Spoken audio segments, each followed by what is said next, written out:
Ar turim rinkoje bent vieną produktą, kurio Syngentas sakytų, ne, jau su šituo, tai bokserio tikrai nemaišykit, nes čia nieko nebus? Prieš atsakydamas į tavo klausimą, labai geras klausimas, pasakysiu taip, kad bokseris atėjo iš istorijos, yra dabartis ir ateitis. Prosulfokarbo veikli medžiaga, aš manau, kad kur yra bokseriai, išliks ilgai.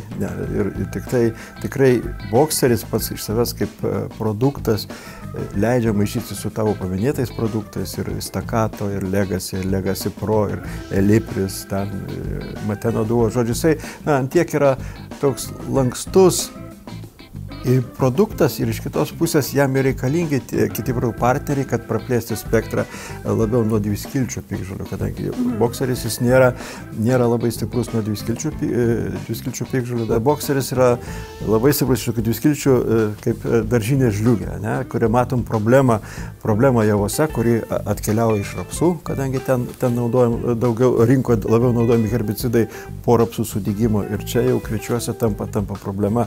Tai bokseris nuo daržinės žliugės stiprus, nuo atskirų dviskilčių, bet tie partneriai, tavo paminėti ir mano pakartoti, jie dar praplečia spektrą. Žinant tai, kad bokseris turi dirvinį veikimą, tai jeigu piktžolės sudygusios, tai jisai, to sudygusių piktžolių nenaikins. Tai šiuo atveju reikėtų išpurkšti ant juodos dirvos arba gerai paruoštos dirvos. Ir ta norma turbūt reikėtų 2 litrai. Vidutinė tokia norma 2 litrai, atskirais atvejais galbūt 2,5, tai priklauso nuo kaip paruošta dirvožemis rudenį prieš sėją. Tai reiškia ūkininkui taip, bokseris 2,5, o jau miksą, kas pasiseks nusipirkti.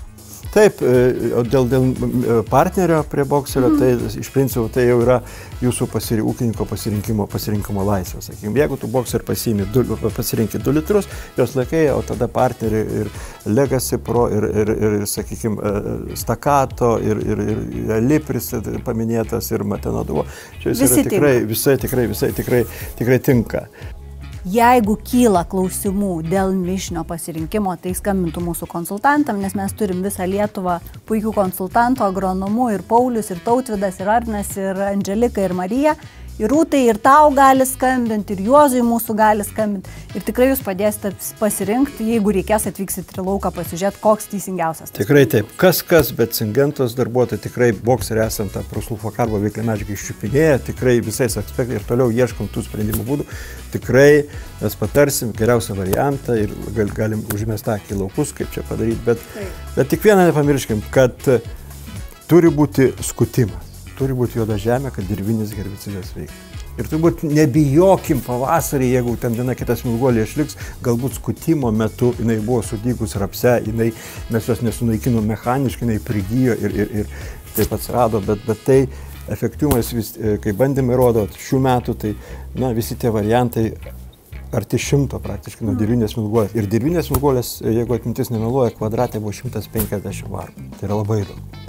Ir veiksmų buvo. Čia yra dar vienas pagrindimas, dėl ko mes grįžtam prie rudeninio purškimo. Tikrai taip. Nes,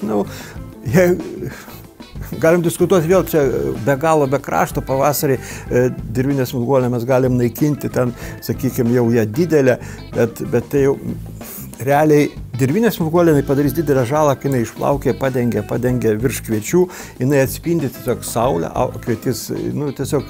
ten daug žalos padaro, ir guldo, ir suka, ir taip toliau. Tai šiais metais linkim sėkmingos sėjos, gerų orų, tinkamų orų ir teisingų pasirinkimų. Tikrai taip. Pasirinkite bokserį, viskas gerai. Taip.